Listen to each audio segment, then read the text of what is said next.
साहब ने जिस हिसाब से प्लान बनाया था तो मुकम्मल तौर पर इसका जो प्लान है ये कामयाब हो जाता है। नवीन का ये काम तमाम कर देता है और उसके बाद सारा के साथ जो मलबा होता है ये ज़हरा के ऊपर आ जाता है, क्योंकि ज़हरा और साथ एक साथ मौजूद होते हैं। और जिस वक्त उमैर को इस बात का पता चलता है तो उसका जो शक होता है वो यकीन में तब्दील होना शुरू हो जाता है कि मेरी बीवी आज भी मुझे धोखा दे रही है, सब मेरे साथ झूठ बोल रही है। नेक्स्ट एपिसोड में क्या कुछ हो सकता है, क्योंकि जैद साहब ने एक बड़ी बात कर दी है ज़हरा के सामने कि भाई आप अपना बिस्सा बोरिए गोल करें, घर छोड़कर चली जाएं। क्या ज़हरा ये घर छोड़कर जा सकती है? अगर ये सब कुछ उमैर को पता चलता है तो उसके बाद उमैर का क्या रिएक्शन आता है? क्या उमैर ज़हरा को तलाक दे देगा? नवीन को इस बात का एहसास होता है कि यार मैंने बहुत बड़ी गलती की है, मुझे जो वो ज़हरा के साथ और साद के साथ ऐसा नहीं करना चाहिए था। तो उसके बाद इसने ये बात ठान ली है कि सारे के साथ जो सबूत है साद को बता देगी,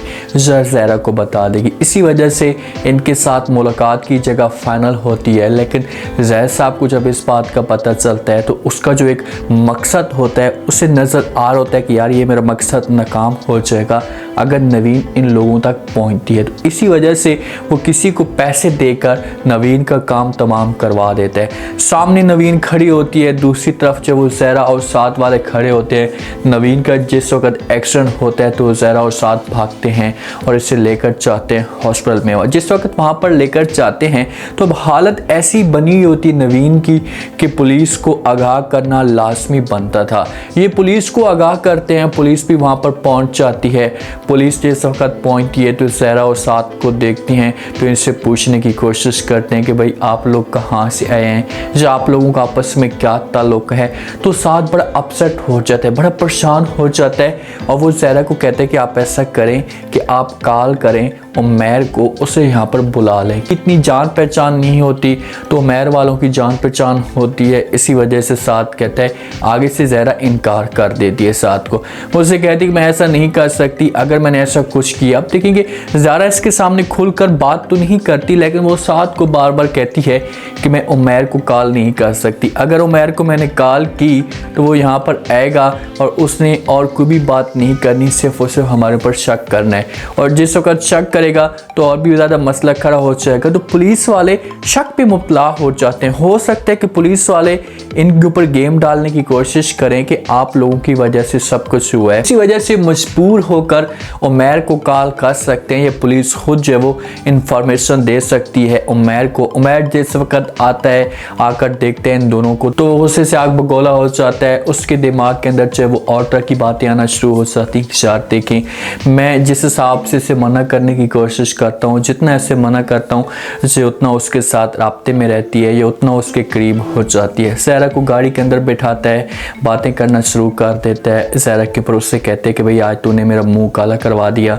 ज़हरा समझाने की कोशिश करती है उमैर को, उससे कहती कि ऐसी कोई भी बात नहीं है, लेकिन आगे से उमैर इनकार कर देता है और कहते हैं कि ऐसी बात है, आप मेरे साथ झूठ बोलती हैं हमेशा के लिए, इसके साथ चुपके से मुलाकात करती हैं, मेरे सामने सिर्फ और सिर्फ आप नाटक करती हैं। ज़हरा ऐसे कभी भी यकीन नहीं दिला सकती, क्योंकि जिस हिसाब से उमैर का जो मीटर घूमा हुआ है, तो अगर ये बात करती है, समझाने की कोशिश करती है, तो उमैर कभी भी इसकी बात के ऊपर यकीन नहीं करेगा। ज़हरा की गलती तो है यहाँ पर, अगर कोई इस तरह का मसला चल रहा है तो इसे चाहिए था कि ये जाती और जाकर पहले उमैर का माइंड क्लियर करती, उसे समझाने की कोशिश करती कि यार ये चीज़ें हमारे सामने आने वाली हैं, तो मैं साथ के साथ मुलाकात करने के लिए जा रही हूँ, कुछ प्रूफ आपके सामने रखना चाहती हूँ। ऐसे ये बिल्कुल भी नहीं करती और इसकी गलती यही है, जब भी हस्बैंड देखेगा तो कोई भी इस जगह पर होता ना तो वो चीज़ें बर्दाश्त ना करता, उसे इस बात पे गुस्सा आता कि यार ये क्या कर रही है, शायद इसका क्या एक प्लान है या इसके दिमाग के अंदर क्या बातें चल रही हैं। हस्बैंड की सोच नेगेटिव जा सकती है इस जगह पर अगर कोई बीवी इस तरह के काम करती है।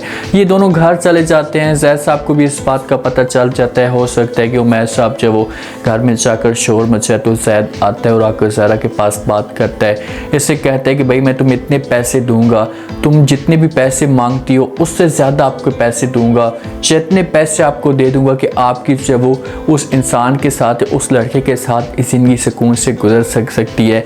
सिर्फ और सिर्फ आप ये काम करें कि उमैर से तलाक ले लें, इसे छोड़कर चले चली जाए। ज़हरा ये बातें सुनेगी तो वो साफ अल्फाज में इनकार कर देगी। ज़हरा साहब को उससे कहेगी कि मैं आपके पैसों के ऊपर थूकती हूँ, मुझे किसी किस्म का कोई भी पैसा नहीं चाहिए और मैं कभी भी छोड़ कर नहीं जा सकती उमैर को। अब ज़ैद के पास ऑप्शन तो आ चुका है, उसके पास एक बहाना तो आ चुका है कि सही मौका है, हम इस मौके का फ़ायदा उठाने की कोशिश करें और उमैर को और ज़हरा को दूर करने की कोशिश करें ताकि इस मकसद में किसी हद तक कामयाब हो जाएं और ये दोनों एक दूसरे को छोड़कर चले जाएं।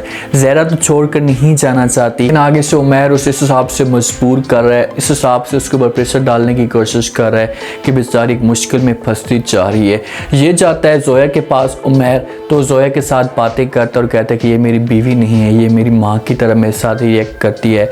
जिस बात से इसे मैं मना करने की कोशिश करता हूँ तो ये उल्टा उसके उलट चलती है और भी ज़्यादा उस लड़के के साथ मुलाकात करती है। मुझसे चीज़ें बर्दाश्त नहीं होती। जिस वक्त ज़ोया बातें सुनेगी तो उमैर को जब वो समझाने की कोशिश करेगी, मस्के लगाएगी इसलिए कि भाई आपके पास ऑप्शन मौजूद है। एक तरफ देखें तो मैं आपका वेट कर रही हूँ, मुझे तो ये सब कुछ पहले भी पता था, आपको मैं पहले भी बता चुकी थी कि ये लड़की आपके साथ मुखलिस नहीं है, लेकिन आपने मेरी बात नहीं मानी। अब तुम जानो तुम्हारा काम जाने, लेकिन मैं आपको सिर्फ और सिर्फ कह सकती हूँ, आपको समझा सकती हूँ कि इस लड़की से जान छुड़वा लें, आपके पास यही बेस्ट मौका है, दोबारा आपको इस किस्म का मौका नहीं मिलेगा। लेकिन उमैर इनकार कर देगा। ये मोहब्बत करता है थोड़ी बहुत, लेकिन जिस हिसाब से इसके दिमाग के अंदर, ये दिल के अंदर जो शक पैदा हो चुका है, ये मज़ीद नफ़रत में तब्दील होता जा रहा है। ज़हरा और उमैर अपने कमरे के अंदर मौजूद होते हैं। जैसे उमैर शक करता है ज़हरा के ऊपर तो ज़हरा भी आगे से चुप तो नहीं बैठती, वो भी तो मुंह तोड़ जवाब देती है। ये जैसे बातें करता है कि भाई मेरी माँ की तरह मेरे साथ रिएक्ट करती है, तुम्हारी माँ तो मासूम थी, उसने तो कभी भी तुम्हें उफ तक नहीं कहा या तुम्हारे सामने कभी भी उसने ऐसी बात नहीं की। ये ज़हरा आई है तुम्हें आकर अपनी औकात याद दिला रही है। मैसेज आते हैं ज़ोया के ज़हरा के मोबाइल पे या उमैर के नंबर पे, तो जिसकी वजह से ज़हरा इसके सामने वो मोबाइल करती और कहती कि जैसे तुम मेरे ऊपर शक करते हो या मेरे ऊपर बातें करते हो, इस हिसाब से आप अपने आप को भी तो देखें कि आप क्या कर रहे हैं। आपकी जो लाडली है प्यारी, उसके मैसेज आए हुए हैं, ज़रा आप पढ़ें तो सही। तो उमैर देखना शुरू कर देगा, तो वो जिस हिसाब से ज़हरा की ये बातें सुनेगा तो वो कहेगा कि ऐसी कोई बात नहीं है, लेकिन आगे से ज़हरा कहेगी कि भाई ऐसी बात है, आप मेरे ऊपर शक करते रहते हैं, लेकिन अपने गिरबान में तो झांक कर देखें कि आप क्या कर रहे हैं, आप कितनी बड़ी गलती कर रहे हैं या आप किस हद तक पहुंच चुके हैं।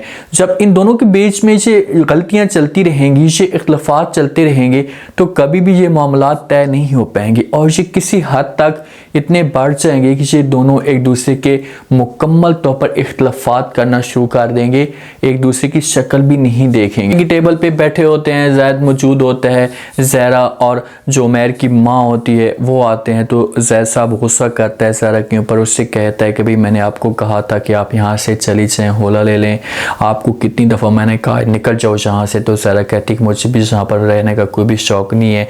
वो उमैर की माँ को कहती कि चले माँ जी, उसका बाजू पकड़ती है और वहाँ से वो जाने लगते हैं। जैसे वक्त जाने लगते हैं, अब ज़ैद साहब को ये लगना शुरू हो चुका है कि ये लड़की सचमुच में जा रही है, तो वो रोकने की कोशिश करती और कहती कि मैंने अभी आप लोगों को इस जगह से जाने का नहीं कहा।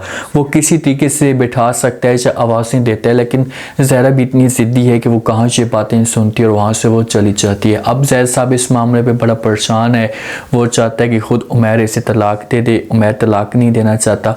तो इसी वजह से थोड़े बहुत जो हालात हैं या मामलात हैं ये बिगड़ते जा रहे हैं। उम्मीद है आज का रिव्यू, आज के टीज़र आप लोगों को पसंद आया होगा। आपने कमेंट सेक्शन में अपनी कीमती लास्ट में आपको क्या लगता है, क्या नेक्स्ट एपिसोड में कोई बड़ा ट्विस्ट आ सकता है, क्या क्या चीज़ें होने वाली हैं जिस हिसाब से उमैर और ज़हरा के बीच में नफरत बढ़ती जा रही है। तो क्या ये बात तलाक तक भी जा सकती है, क्या ज़हरा घर छोड़कर चली जाएगी?